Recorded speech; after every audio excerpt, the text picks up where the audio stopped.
Hello കുട്ടികളെ, ഇന്ന് class 9ലെ Kshitij പാഠ്യപുസ്തകത്തിലെ ആദ്യത്തെ അധ്യായമായ ദോ ബാലോം കി കഥ എന്ന അധ്യായമാണ് എക്സ്പ്ലെയിൻ ചെയ്യാൻ പോകുന്നത്. ഇത് ഒരു വലിയ അധ്യായമായതുകൊണ്ട് തന്നെ പാർട്ടായിട്ടായിരിക്കും ഞാൻ ചെയ്യുന്നത്. അതിൻ്റെ കൂടെ തന്നെ അതാത് പാർട്ടിൻ്റെ MCQസും നൽകിയിട്ടുണ്ട്. Okay, let's start. ദോ ബാലോം കി കഥ. ദോ ബാലോം കി കഥ എന്ന ഈ കഥ എഴുതിയിരിക്കുന്നത് പ്രേംചന്ദ് എന്ന കഥാകൃത്താണ്. അദ്ദേഹത്തെ പറ്റി വായിക്കാം. പ്രേംചന്ദ് का जन्म सन 1880 में बनारस के लम्ही गाँव में हुआ था. അപ്പോൾ അദ്ദേഹത്തിൻ്റെ ജനനം എവിടെയായിരുന്നു? ബനാറസിലെ ലംഹി ഗ്രാമത്തിൽ 1880കളിലായിരുന്നു. ഉൻകാ മൂൽ നാം ധൻപത് റായ് था. അദ്ദേഹത്തിൻ്റെ ഫസ്റ്റ് നെയിം എന്ന് പറയുന്നത് ധൻപത് റായ് എന്നായിരുന്നു. പ്രേംചന്ദ് का बचपन अभावों में बीता और शिक्षा BA तक ही हो पाई. അഭാവവും അദ്ദേഹത്തിൻ്റെ കുട്ടിക്കാലം കുറവുകളിലായിരുന്നു അദ്ദേഹം ജീവിച്ചത്. അതായത് അദ്ദേഹം അത്ര റിച്ച് അല്ലായിരുന്നു. അപ്പോൾ അദ്ദേഹത്തിന് അത്രയും പഠിത്തത്തിന് വേണ്ടിയിട്ട് അവർക്ക് ചിലവാക്കാൻ പറ്റത്തില്ല. അപ്പോൾ ശിക്ഷ BA तक ही हो पाई. അപ്പോൾ BA വരെ അദ്ദേഹം പഠിച്ചിട്ടുള്ളൂ. उन्होंने शिक्षा विभाग में नौकरी की, परंतु असहयोग आंदोलन में सक्रिय भाग लेने के लिए सरकारी नौकरी से त्यागपत्र दे दिए और ലേഖൻ കാര്യയ്ക്ക് പ്രതി പൂരി തര സമർപ്പിത് ഹോ ഗയി.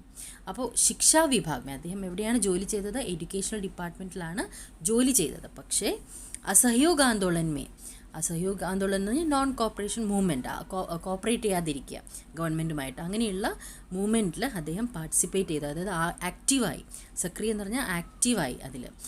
സക്രിയ ഭാഗ് ലേനെ കെ ലിയെ സർക്കാരി നോക്കറി സെ ത്യാഗ്പത്ര ദേ ദിയ. അതിനായിട്ട് അദ്ദേഹം റിസൈൻ ചെയ്തു ഈ ജോലിയിൽ നിന്നും. അതും ഗവൺമെൻറ് ജോബായിരുന്നു, അതിൽ നിന്നും അദ്ദേഹം റിസൈൻ ചെയ്തു ഇതിനായിട്ട്. और लेखन कार्य के प्रति पूरी तरह समर्पित हो गए.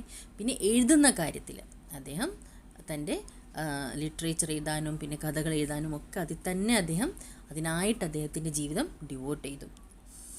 सन 1936 में इस महान कथाकार का देहांत हो गया. അപ്പോൾ 1936 അദ്ദേഹം നിര്യാതനായി. प्रेमचंद की कहानियाँ मानसरोवर के 8 भागों में संकलित हैं. അപ്പോൾ പ്രേംചന്ദിൻ്റെ കഥകൾ മാൻസരോവർ എന്ന പുസ്തകത്തിൽ 8 ഭാഗങ്ങളിലായിട്ടാണ് സംഗ്രഹിച്ചിരിക്കുന്നത്. അപ്പോൾ സേവാസദൻ, പ്രേമാശ്രം, രംഗഭൂമി, കായാകൽപ്, നിർമ്മല, ഗബൻ, കർമ്മഭൂമി, ഗോദാൻ ഉनके പ്രമുഖ ഉപന്യാസ്.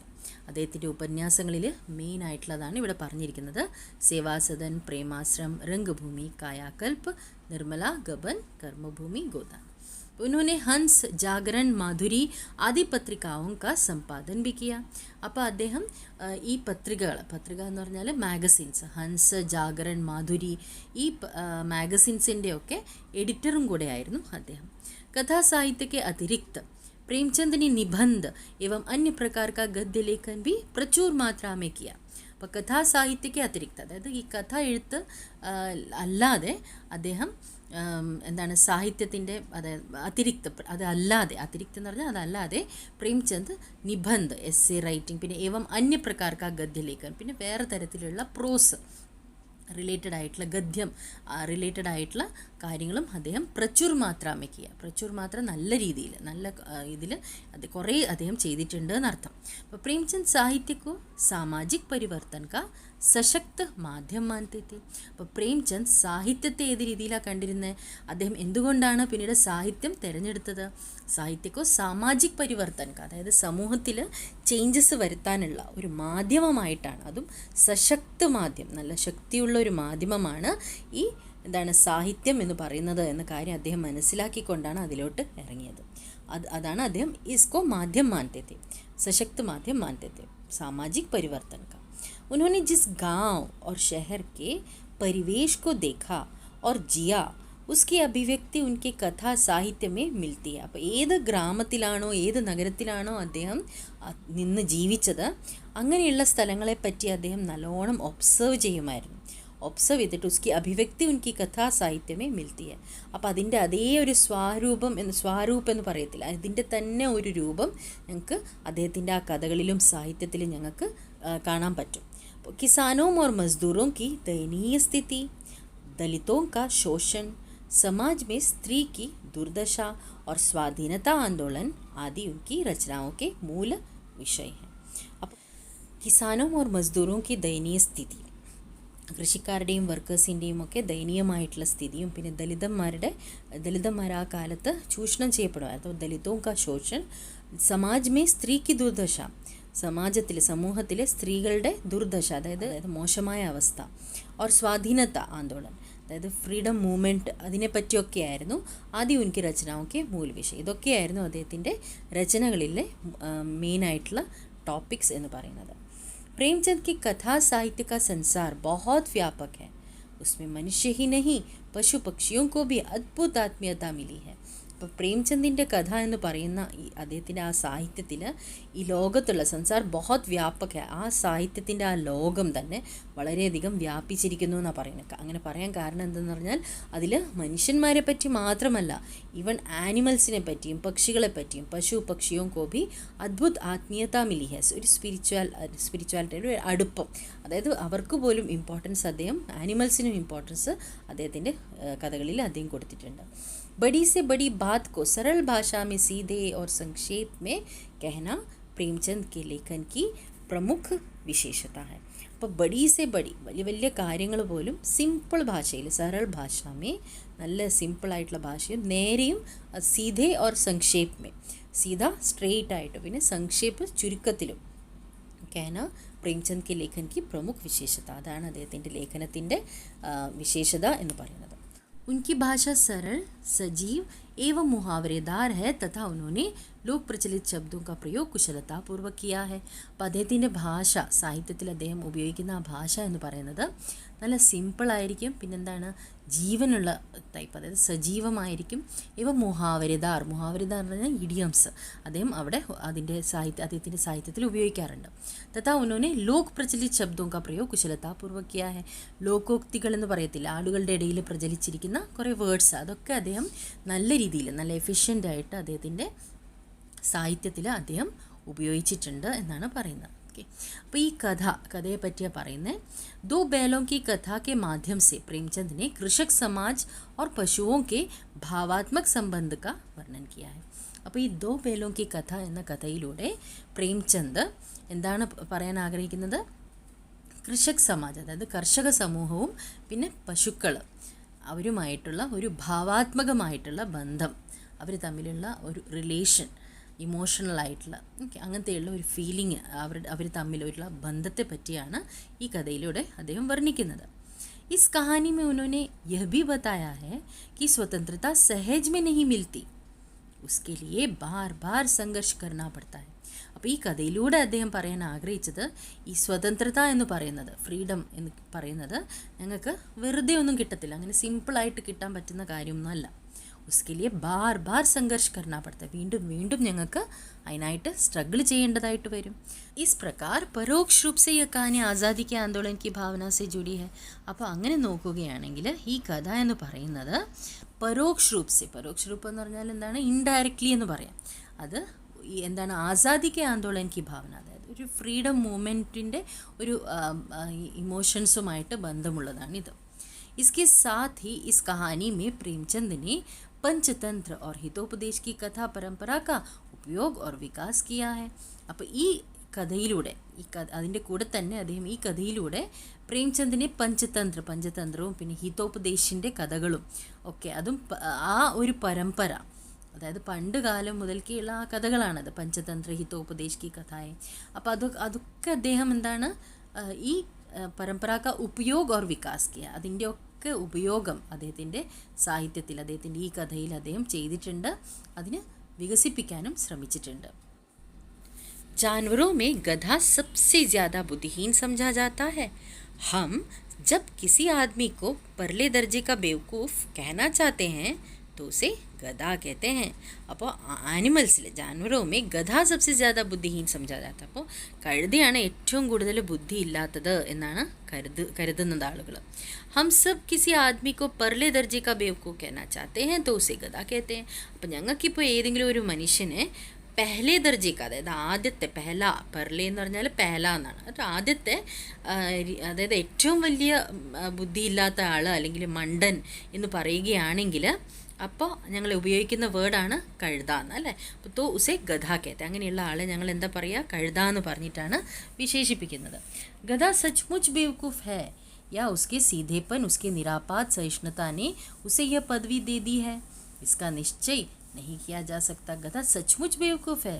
കഴുത ശരിക്കും മണ്ടനാണോ? या उसके सीधेपन, उसकी निरापद सहिष्णुता ने उसे यह पदवी दे दी है? इसका निश्चय नहीं किया जा सकता. അപ്പോൾ അത് ശരിക്കും ഉള്ള എന്താണ്, മണ്ടനാണോ കഴുത, അതോ അയാളുടെ ഈ കഴുതയുടെ എന്താണ് സ്വഭാവം, എങ്ങനെയുള്ള സ്വഭാവമാണ്? അതായത് സീധേപ്പൻ, അതായത് ഒരു എന്താണ് ക്രുക്കഡ്നെസ്സോ ഒന്നുമില്ലാതെ സീതാപ്പൻ എങ്ങനെയാണോ ഉള്ള അതുപോലെ തന്നെ, സ്ട്രേറ്റ് ഫോർവേഡ്നെസ്. ഉസ്കി നിരാപത് സഹിഷ്ണുത, നിരാപത് എന്ന് പറഞ്ഞാൽ സേഫാണ് അയാൾ. കഴുത എന്ന് പറയുന്നത് സേഫാണ്, അതായത് ആരെയും ഒന്നും ഉപദ്രവിക്കാതെ. സഹിഷ്ണുതാനെ ഉസയ്യ പദവി ദേതി, ആ പദവി അതുകൊണ്ടാണോ കഴുതയ്ക്ക് കിട്ടിയത് എന്നും അറിയത്തില്ല. അതോ ശരിക്കും മണ്ടനാണോ? ഇസ്ക നിശ്ചയം नहीं किया जा सकता.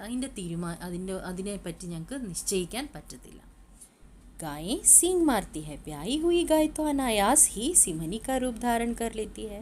അപ്പോൾ ഈ പശുക്കളാണെങ്കിൽ അവരിങ്ങനെ കുത്താനായിട്ട് അവരുടെ കൊമ്പ് കൊണ്ട് കുത്താൻ വരും. ബ്യായി ഹുയി ഗായ്, അതായത് കൊച്ചു ഇപ്പോൾ ജനിച്ചതേ ഉള്ളൂ എന്നുള്ള അങ്ങനെയുള്ള പശു ആണെങ്കിൽ ബ്യായി ഹുയി ഗായ് തോ അനായാസി, സിമ്പിളായിട്ട് ഒരു ലയണസിൻ്റെ ഒരു രൂപത്തിലോട്ടായിട്ട് മാറും. റൂപ് ധാരൺ കർ ലേത്തി, അത്രയ്ക്ക് ദേഷ്യം വരുമെന്ന് ആരെങ്കിലും അടുത്ത് വരികയാണെങ്കിൽ. അപ്പോൾ കുത്ത ബി ബഹുത് ഗരീബ് ജാൻവർ, ഇതാണ് പട്ടിയാണെങ്കിലോ അതും എന്താണ്, ഒരു പാവം ഒരു ആനിമലാണ്. ലേക്കിൻ കഭി കഭി ഉസേ ബി ക്രോധാ ഹി ജാത്താ ഹെ, പക്ഷെ അതിനും ആണെങ്കിലും ചിലപ്പോഴൊക്കെ ദേഷ്യം വരാൻ, ചിലപ്പോഴൊക്കെ അതിനും ദേഷ്യം വരും. കിന്തു ഗധേ കോ കഭി ക്രോധ് കർത്തെ നഹി സുനാ ന ദേഖാ, അപ്പോൾ ഒരിക്കലും ഈ കഴുതയെ ഞങ്ങൾ ദേഷ്യം കണ്ടതോ കേട്ടതോ ഇല്ല. जितना चाहो गरीब को मारो, चाहे जैसी खराब सड़ी हुई घास सामने डाल दो, उसकी चेहरे पर कभी असंतोष की छाया भी न दिखाई देगी. അപ്പോൾ അതിനെ പാവത്തിന് ഞങ്ങൾ എത്ര വേണമെങ്കിലും അടിച്ചോട്ടെ, ചാഹെ ജൈസി ഖറാബ് സടി ഹുയി ഘാസ് സാമനെ ഡാൽ ദോ, എത്ര ചീത്തയായതും പിന്നെ ചീഞ്ഞതുമായിട്ടുള്ള പുല്ല് അതിൻ്റെ മുമ്പിൽ ഇട്ട് കൊടുത്താലും അത് മിണ്ടാതെ കഴിച്ചോളും.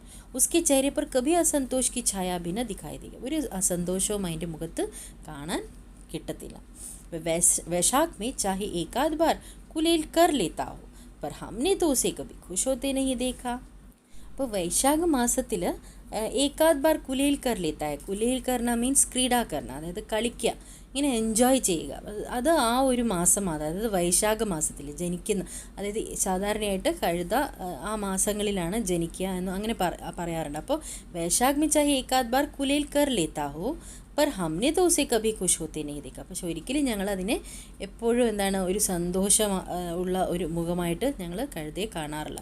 എപ്പോഴും ഒരു വിഷമകരമായിട്ടുള്ള സ്ഥിതിയിലാണ് ഉള്ളത് എന്ന രീതിയിലായിരിക്കും കഴുതയുടെ മുഖം എന്നാണ് ലേഖകൻ പറയുന്നത്. അപ്പോൾ पर हमने तो कभी उसे खुश होते नहीं देखा, उसके चेहरे पर एक विषाद स्थायी रूप से छाया रहता है. എപ്പോഴും ആ കഴുതയുടെ മുഖത്ത് ഒരു വിഷാദം, ഒരു വിഷമം എപ്പോഴും സ്ഥായി രൂപസ് ഒരേപോലെ നിലനിൽക്കുന്നതായിട്ട് കാണാൻ പറ്റും ആ മുഖത്ത്. അപ്പോൾ സുഖ് ദുഃഖ് ഹാനി ലാഭ് കിസി ഭി ദശാമേ ഉസെ ബദൽത്തെ നഹീ ദേഖാ. അപ്പോൾ സുഖമാവട്ടെ ദുഃഖമാവട്ടെ ലാഭമാകട്ടെ നഷ്ടമാകട്ടെ എന്ത് വന്നാലും ഏതൊരു സ്റ്റേറ്റിലാണെങ്കിൽ പോലും ഏതൊരു ദശയിലാണെങ്കിൽ പോലും അതിന് ഒരു ചേഞ്ചസും വരുന്നതായിട്ട് കണ്ടില്ല. ऋषियों मुनियों के जितने गुण हैं वे अभी सभी उसमें पराकाष्ठ को पहुंच गए हैं, पर आदमी उसे बेवकूफ़ कहता है. അപ്പോൾ അങ്ങേയറ്റം എത്തിയെന്നാണ് പറയുന്നത് ഈ ഋഷിമുനിമാരുടെ സ്വഭാവം, ഋഷിമുനിമാരുടെ ഗുണങ്ങൾ, ക്വാളിറ്റീസ്, അത് ഈ കഴുതയിൽ ഞങ്ങൾക്ക് കാണാനായിട്ട് പറ്റും. അതായത് അങ്ങേയറ്റം വരെ ആ ഗുണങ്ങൾ കഴുതയ്ക്ക് വന്നിട്ടുണ്ട് എന്നാണ് പറയുന്നത് ലേഖകൻ. पर आदमी उसे बेवकूफ़, എന്നിട്ടും എന്താണ് ആളുകൾ കഴുതയെ എന്തായിട്ടാണ് പറയുന്നത്, മണ്ടൻ എന്ന രീതിയിലാണ്, ഇഡിയറ്റ് എന്ന രീതിയിലാണ് ഞങ്ങൾ എപ്പോഴും കാണുന്നത്.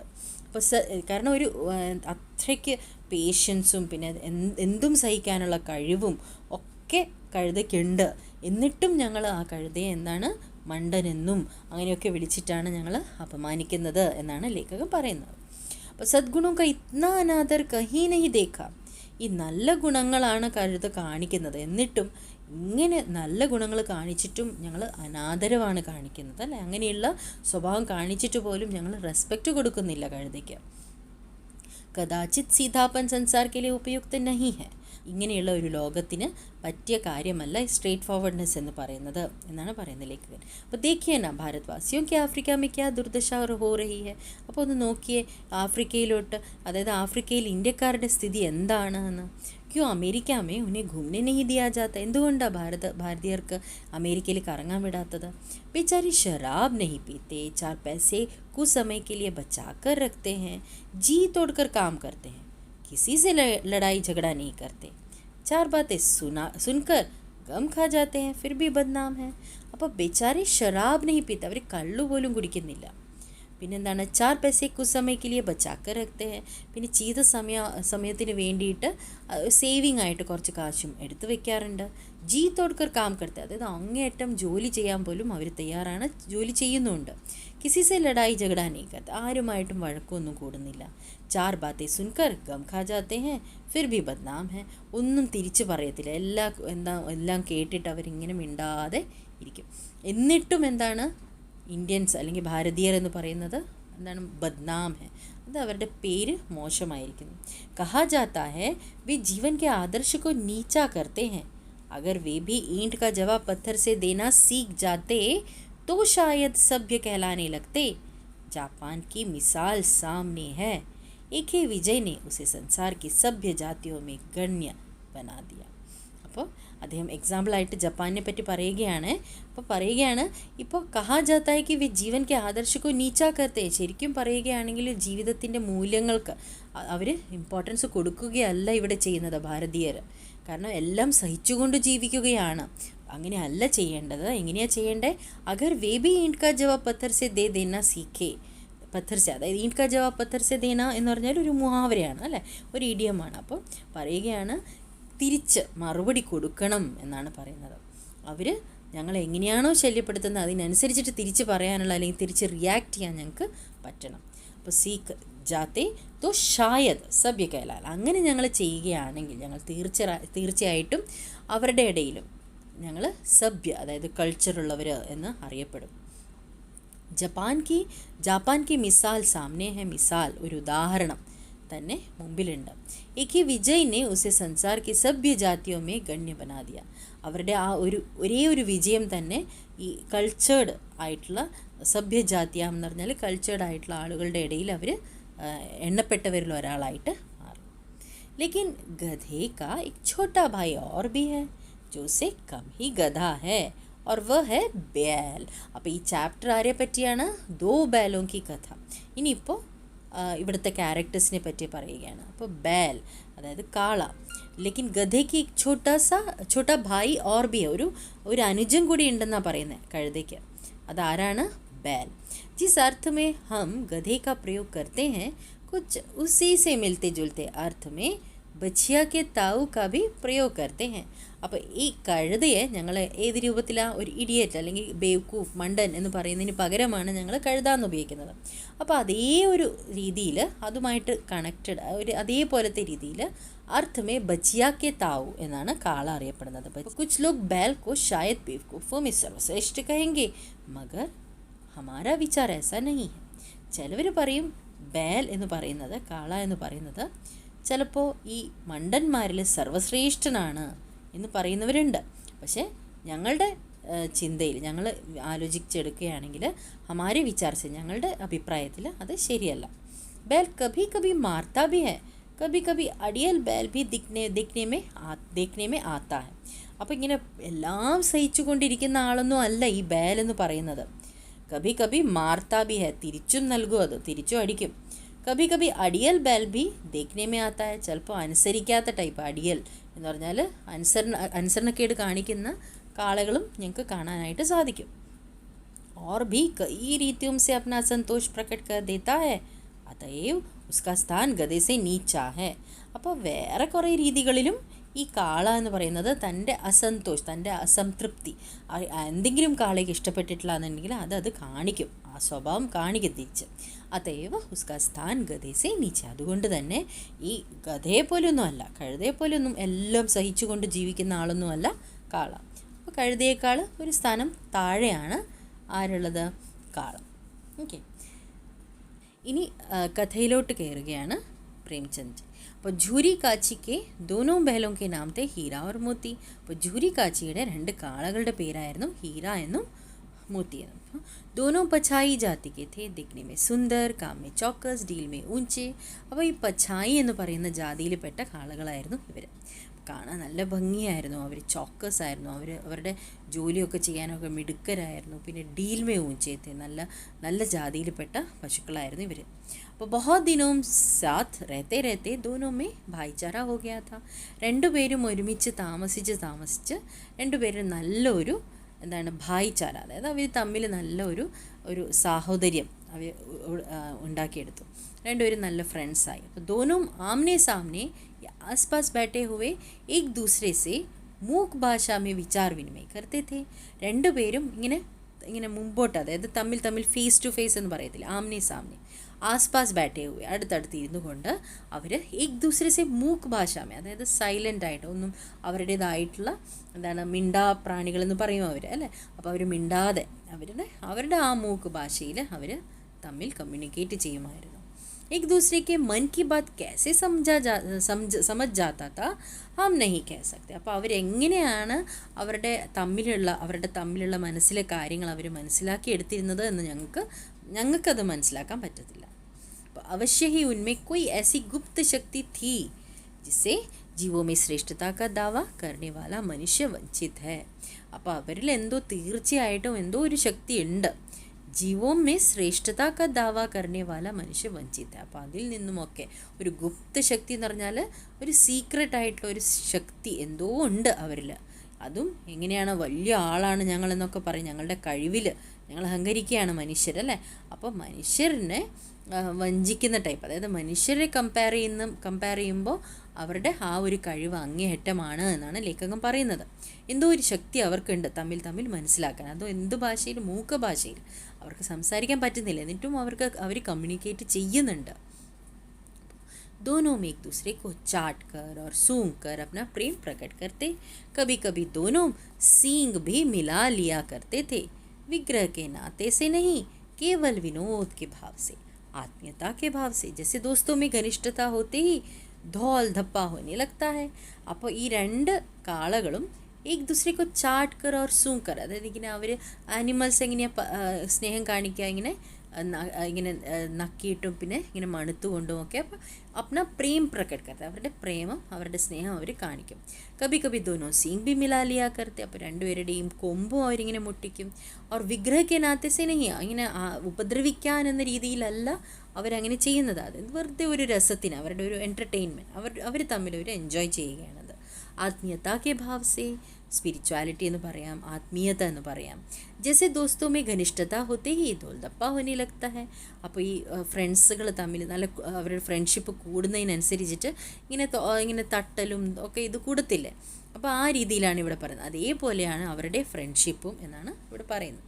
അപ്പോൾ इसके बिना दोस्ती कुछ फुसफुसी कुछ हल्की सी रहती है जिस पर ज़्यादा विश्वास नहीं किया जा सकता. അപ്പോൾ ഇപ്പോൾ ഞങ്ങളൊരു ഇങ്ങനെ ബാക്കിൽ ഇങ്ങനെ ടപ്പ് അടിക്കുക അല്ലേ, ഫ്രണ്ട്സ് എന്ന് പറയുമ്പോൾ അങ്ങനെയല്ലേ, ഹൈഫൈ ചെയ്യുക. അപ്പോൾ അങ്ങനെയൊക്കെ ചെയ്യുക എന്ന് പറയുന്നതാണ് ഫ്രണ്ട്ഷിപ്പിൻ്റെ ഒരു പാർട്ട്. അല്ലെങ്കിൽ എന്തോ ഒരു ഫീക്കാസ്, അതായത് ഹൽക്കാ സലക്ത, അതിനൊരു വെയിറ്റ് ഇല്ലാത്ത പോലെ ഒരു ഫ്രണ്ട്ഷിപ്പിന്. അപ്പോൾ അതൊക്കെ ഉണ്ടെങ്കിലേ ഒരു ഫ്രണ്ട്ഷിപ്പിന് വിലയുള്ളൂ എന്നാണ് ലേഖകൻ പറയുന്നത്. അപ്പോൾ ഇങ്ങനെ ഇല്ലാതെ इसके बिना दोस्ती कुछ फुसफुसी कुछ हल्की सी रहती है जिस पर ज़्यादा विश्वास नहीं किया जा सकता. അപ്പോൾ ഇതൊന്നും ഇല്ലാതെ, തൊട്ടലും തടലും ഒന്നും ഇല്ലാതെ ഉള്ള ഫ്രണ്ട്ഷിപ്പ് എന്ന് പറയുന്നത് അത് കൂടുതൽ ഞങ്ങൾക്ക് വിശ്വസിക്കാൻ പറ്റാത്ത ഒരു ഫ്രണ്ട്ഷിപ്പ് ആയിരിക്കും എന്നാണ് ലേഖകൻ പറയുന്നത്. जिस वक्त ये दोनों बैल हल या गाड़ी में जोत दिए जाते और गर्दन हिला हिलाकर चलते, उस वक्त हर एक की यही चेष्टा होती थी कि ज़्यादा से ज़्यादा बोझ मेरी ही गर्दन पर रहे. അപ്പോൾ രണ്ട് ബേലിൻ്റെയും മുകളിൽ ഈ പ്ലോ ചെയ്യാനായിട്ട് കൊണ്ടുപോകുമ്പോൾ ഇടുന്ന പുറകിലത്തെ ആ മരം കൊണ്ടുണ്ടാക്കുന്ന ഒരു ഉപകരണം അല്ലേ.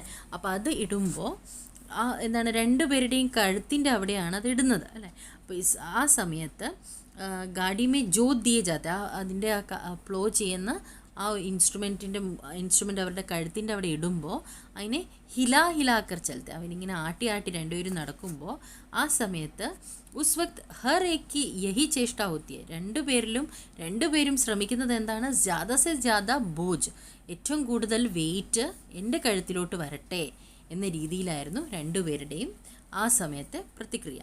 അപ്പോൾ दिन भर के बाद दोपहर या संध्या को दोनों खुलते तो एक दूसरे को चाट चूट कर अपनी थकान मिटा लिया करते. അപ്പോൾ രണ്ടുപേരും അപ്പുറത്തും ഇപ്പുറത്തും എന്താണ് അണ്ടർസ്റ്റാൻഡിംഗ് ഉള്ള നല്ല ഫ്രണ്ട്സും അവരുടെ ആ ഭായിച്ചാര അതിനെ പറ്റിയൊക്കെയാണ് ഈ പാരഗ്രാഫിൽ പ്രേംചന്ദ് പറയുന്നത്. ഇപ്പോൾ ഈ അവരുടെ വൈകുന്നേരമാവുമ്പോൾ അവരുടെ ആ കഴുത്തിലോട്ട് ഇട്ടിരിക്കുന്ന ആ പ്ലോ ചെയ്യാനുള്ള ഇത് എടുക്കുമ്പോൾ എക്വിപ്മെൻ്റ് എടുത്ത് കഴിയുമ്പോൾ അവരുടെ ആ ക്ഷീണം മാറ്റാനായിട്ട് ദോനും ഖുൽത്തെ തോ एक दूसरे को ചാട്ട് ചൂട്ട് കർ തമ്മിൽ ഇങ്ങനെ നക്കിയൊക്കെ അങ്ങനെയല്ല ആനിമൽസ് തമ്മിൽ ക്ലീൻ ചെയ്യുന്നതുമൊക്കെ. അപ്പോൾ ചാട്ട് ചൂട്ട് കർ അപ്നി थकान मिटा लिया करते അവരുടെ ആ ക്ഷീണം അവർ മാറ്റിയെടുക്കും. नांद में खली भूसा पड़ जाने के बाद दोनों साथ उड़ते, साथ नांद में मुँह डालते और साथ ही बैठते थे. അപ്പോൾ അതിൽ അവരുടെ ഈ പണിയൊക്കെ കഴിഞ്ഞിട്ട് അവർ തിരിച്ച് വൈകുന്നേരം വരുമ്പോൾ ഇതൊക്കെ അഴിച്ചു മാറ്റിയതിന് ശേഷം അവർക്ക് ഭക്ഷണം കൊടുക്കും.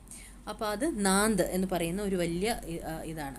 അപ്പോൾ അവർക്ക് അതിൽ ഭക്ഷണം ഇട്ട് കൊടുക്കുമ്പോൾ ഖലി ഭൂസ അവരുടെ ഭക്ഷണം ഇട്ട് കൊടുക്കുമ്പോൾ ദോനും സാത്ത് ഉടുത്തി രണ്ടുപേരും ഒരുമിച്ച് എണീക്കും.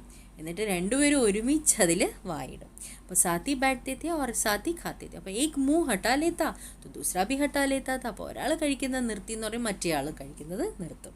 അങ്ങനെ അത്രയ്ക്ക് തമ്മിൽ അവർ ക്ലോസ് ആയിരുന്നു എന്നാണ് പറയുന്നത്. ഞങ്ങളിപ്പോൾ വായിച്ച പാർട്ടിലെ കുറച്ച് ബഹുവികൽപ്പീയ പ്രശ്നം, അതായത് മൾട്ടിപ്പിൾ ചോയ്സ് ക്വസ്റ്റ്യൻസ് നോക്കാം. ഇസ് കഹാനിക്ക് ലേഖക് ഹെ, ഈ കഥയിലെ കഥാകൃത്ത് പ്രേംചന്ദ് ആണ്. दो बैलों की कथा नामक पाठ में जानवरों में सबसे अधिक बुद्धिहीन किसे माना गया है? गधा.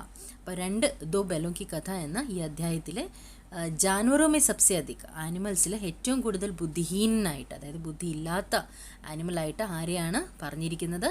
ഗധ, കഴുതയാണ്. ഇസ് പാഠ് കെ അന്തർ ദോ बैल हैं, उनके नाम हैं. ഈ കഥയിലെ രണ്ട് കാളകളുണ്ട്. ഈ കഥയിൽ അവരുടെ പേരുകൾ ഹീര और മോത്തി. गधे के कौन से गुण उसे ऋषियों मुनियों की श्रेणी में खड़ा कर देते हैं? सहन शक्ति. അപ്പോൾ കഴുതയുടെ ഏത് ഗുണമാണ് ഈ ഋഷിമുനിമാരുടെ കൂട്ടത്തിൽ കൂട്ടാൻ പറ്റുന്ന തരത്തിലുള്ള സ്വഭാവം ഈ കഴുതയുടേത് എന്ന് പറയുന്നത് ഏതാണ്? സഹനശക്തി. പശുവോ में कौन सा गुण मनुष्य के गुणों से ज़्यादा विकसित है? ആനിമൽസിൽ മനുഷ്യരെക്കാൾ ഏറ്റവും നല്ല ഗുണം എന്ന് പറയുന്നത് എന്താണ്? मन के भावों को समझना, അതായത് മനസ്സിലെ ഇമോഷൻസ് അവർക്ക് വേഗം മനസ്സിലാക്കാനായിട്ട് പറ്റും. दो बैलों की कथा किस लड़ाई की ओर संकेत करती है? भारतीय स्वतंत्रता संग्राम की ओर. അപ്പോൾ दो बैलों की कथा എന്ന ഈ അധ്യായം ഏത് സംഘർഷത്തിനെയാണ് ചൂണ്ടിക്കാണിക്കുന്നത്? അപ്പോൾ ഭാരതത്തിനെ തന്നെ ഭാരതീയ സ്വതന്ത്രതാ സംഗ്രാം എന്ന് പറഞ്ഞാൽ ഫ്രീഡം മൂവ്മെൻറ്റിനെ പറ്റിയാണ് ചൂണ്ടിക്കാണിക്കുന്നത്. बछिया का ताऊ किसे कहा गया है? बैल को. बैल कौन सी जाति के थे? बैल ശരിക്കും എന്താണ്? പഛായി ജാതി के थे. വൈശാഖ് के महीने में गधा क्या करता है? വൈശാഖ് മാസത്തിൽ കഴുത എന്ത് ചെയ്യുന്നു എന്നാണ് ഈ അധ്യായത്തിൽ പറഞ്ഞത്? ഏകാദ് ബാർ കുലേൽ, അതായത് കളിക്കും, അതായത് നല്ല എൻജോയ് ചെയ്യുന്ന ടൈമാണ് വൈശാഖ മാസത്തിൽ കഴുത. പരാകാഷ്ഠ का अर्थ है ചരം സീമ, അതായത് ക്ലൈമാക്സ്, അങ്ങേയറ്റം എത്തുക എന്നതാണ് പരാകാഷ്ഠ എന്നതിൻ്റെ അർത്ഥം.